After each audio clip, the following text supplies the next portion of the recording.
Miarahaba tompoko lasy tompoko vavy ialako tsiny mialoha raha ohatra ka atao amin'ny teny vahiny izy ity satria moa iraisam-pirenena ka ialako tsiny mialoha.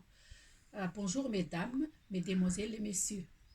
Je tiens à remercier l'Université catholique de Madagascar pour m'avoir invité à m'exprimer dans le cadre de ces rencontres. L'opéra Iragas de Madagascar et les cabarets ont été inscrits au patrimoine mondial de l'UNESCO. Je suis artiste piragas, fille cadette des artistes Feu Ramilson Besgar et Edwige Ramanabel. Je pratique cet art depuis mon jeune âge.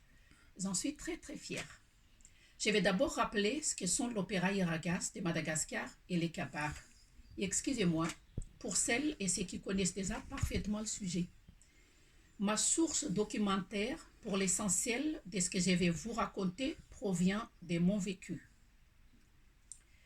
J'ai beaucoup appris sur la scène de l'opéra Iragas, d'abord petite, en accompagnant mes parents lors de leur tournée, puis en intégrant la compagnie Tark Ramilson Besgar comme chanteuse, danseuse. J'ai posé des questions, j'observais, j'apprenais. Ensuite, j'ai lisé les textes des carnets dans lesquels Feu mon père, M. Ramilson Besgar, écrivait des chansons, des discours de cabarets et toutes sortes de choses.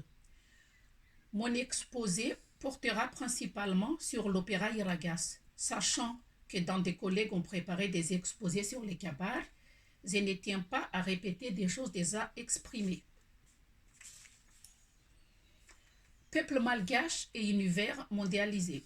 Pour celles et ceux qui ne connaissent pas mon pays, très brièvement, je rappelais que son peuplement s'est effectué par migration successive, venu d'abord d'Indonésie, puis l'Afrique, depuis plus de 10 000 ans. Excusez-moi.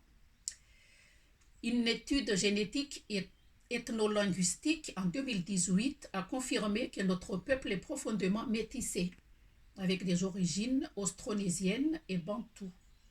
Notre langue nationale, parlée par toute la population, les Malagasy, intègre elle aussi ces métissages, et une légère dimension linguistique relevant de la créolité. Les jours de la semaine et les mois sont dérivés de l'arabe. Talat, al-Arbi, et pour les mois malgaches, de Taulu, al-Ahmad, Ador, Adzos, mais il existe aussi les termes issus de l'anglais pour désigner les mois, janvier, février, mars et le reste. Les cabarets, l'art des cabarets. J'ai découvert l'art des cabarets d'abord en regardant mon père, Ramilson Besgar. Et aussi, c'est d'autres cabarets de Tark Ramilson Fenoriv, notamment c'est du feu Rakutman et Rakutmav. Car tous les spectacles de l'opéra Iragas intègrent obligatoirement les cabarets. L'UNESCO définit les cabarets en ces termes, je cite, « Les cabarets malgaches est un discours poétisé déclamé devant un public. Il est très structuré et se compose des proverbes, des maximes, des figures rhétoriques et des jeux de mots. » En effet, les cabarets de la poésie, il est souvent écrit en vers, donc la fin forme une rime. Les textes sont réfléchis, mais aussi sont souvent joyeux et drôles.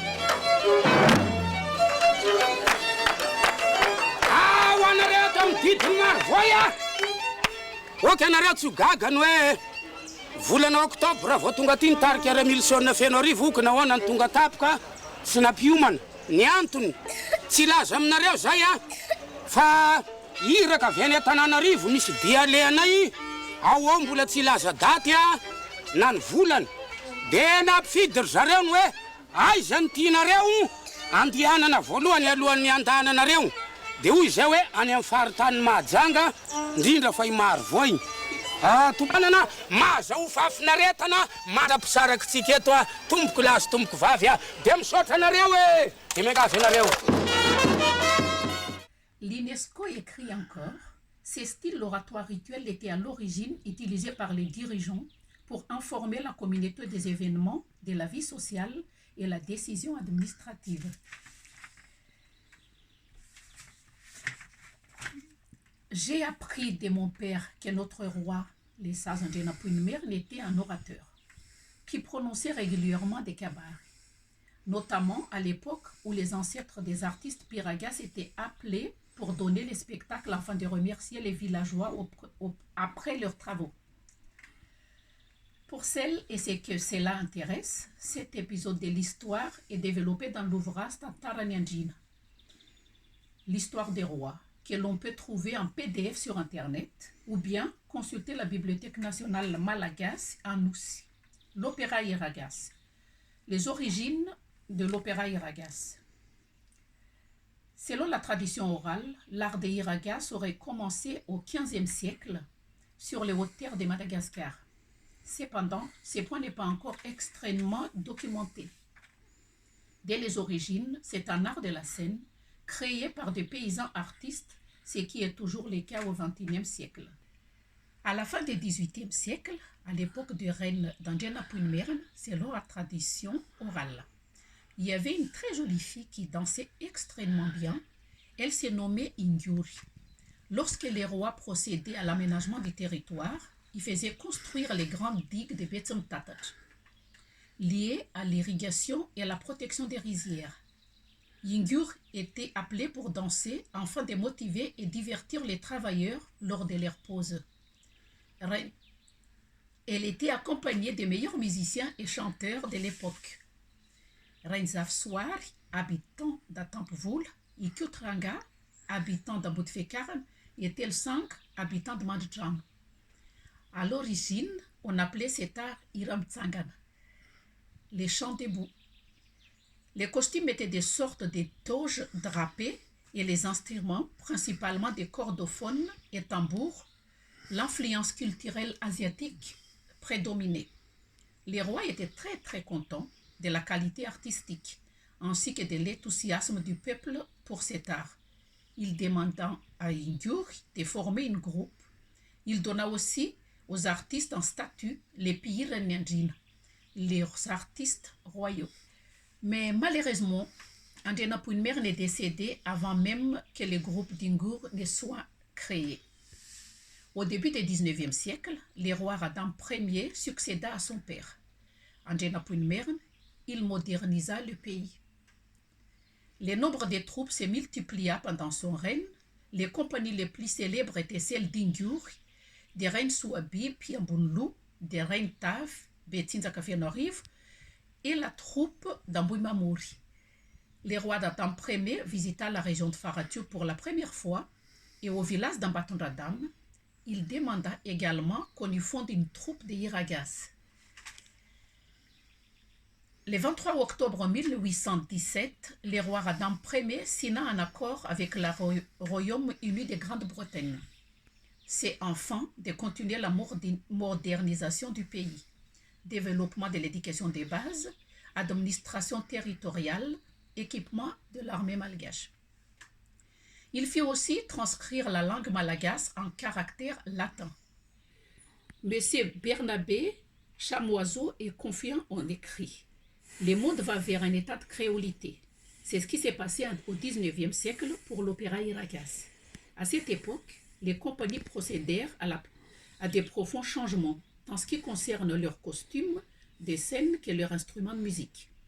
Les costumes masculins intègrent des éléments européens et s'inspirent à ceux de l'armée malagasy équipée par la Grande-Bretagne. Ils furent constitués d'une veste ornée de galons et épaulettes et d'un pantalon noir, le plus souvent orné d'une bande latérale militaire. Les costumes féminins changèrent eux aussi. Pour s'inspirer des robes offertes par la reine d'Angleterre aux reines de Madagascar, ce furent de longues robes de satin ornées de volants, rubans, fronces, galons, plis et fermées par des boutons. Demira de Malagasy, originel les lambas, et tôle en coton par les hommes et les femmes. Les troupes adoptèrent aussi les instruments de musique venus d'Europe pour équiper les fanfares de l'armée royale malagasy, tambours, violons, trompettes, clarinettes et cornets à piston. Elles se créolisèrent donc d'une certaine façon. Ces mêmes tenues vestimentaires et instruments de musique sont toujours ceux en vigueur au XXIe siècle. En 1900, le nombre des groupes de iragas augmenta. Apparurent alors les groupes Renzam Ralavavanta Paimanga. Tarkarasaf Maïef, fondé par un ancien danseur des groupes Rentav Betsinzak. Les groupes Rabé la mode d'Antirabé. Ambouimanzak, Yarakut Nanar, fondé par un danseur d'Ambouimamouri. En 1920, d'autres groupes ont vu les jours. Renzanabar et Ratim Rekafenoriv. Plus tard, Ratim Rekafenoriv s'est divisé en deux groupes, Ratim Bazaf Fenoriv et Ramapierre Kefenoriv, fondés par les beaux-pères des frères de feu mon père Ramilson Beskar. Mon père Ramilson Beskar a débuté en 1944 dans cette troupe de son beau-frère. Il n'avait que 10 ans. Composait des chansons, jouait de tambour et dansait. À la mort de Ramapierre et de son épouse, qui était une sœur de mon père Ramilson Beskar, celle-ci désigna sa nièce Saoundrafine mère pour diriger la troupe. C'était encore une très jeune fille, une adolescente. Cependant, mon père continuait à gérer la troupe, copier les chansons, prononcer les discours des cabars, négocier des contrats. En 1944, des autres groupes ont été créés. Razaf Mandim Kiavi, puis Rakut Arrive Kiavi d'Ambouidas, Rakut Mayefa Manalalund et Ramil Zon. À partir des années 1972 et du panafricanisme qui suivit la révolution populaire, l'opéra Iragas procéda à une nouvelle phase de créolisation en intégrant des rythmes, des chorégraphies, des gestuels d'inspiration profondément africaine. C'est dans ces chansons enfants, les Anakir.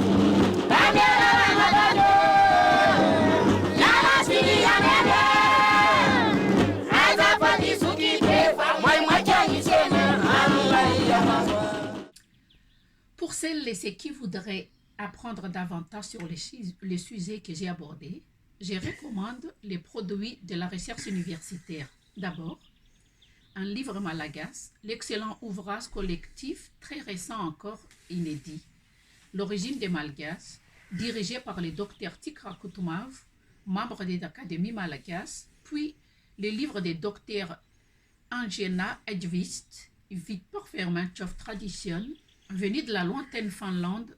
Elle avait accompagné la troupe de mon père. Pour finir, il y a l'ouvrage des docteurs Didier Mauro, membre de l'Académie malagasy, Madagascar, l'opéra du peuple, Anthropologie d'un fait social total, l'art iragas entre tradition et rébellion. Ces livres qui comportent encore plus de chansons est basé sur la recherche de terrain menée en accompagnant les troupes des Piragas. Pour conclure, pour celles et ceux qui s'intéressent aux iragas, je suis à votre disposition. N'hésite pas à me contacter via le mail de la Ligue de l'enseignement de Madagascar Tmelnzaf ou le mail de la troupe Tarkara Milison Fenoriv. Enfin, ayant participé à l'action, ayant abouti à l'inscription à l'initiative du ministère de la Communication, de la Culture, de l'Opéra Iragas au patrimoine mondial immatériel de l'UNESCO, je tiens à exprimer ma solidarité avec les projets de faire inscrire maintenant les tzapiks, les cultures de l'Anjouï et d'autres expressions culturelles de notre magnifique pays. Je vous remercie de votre attention.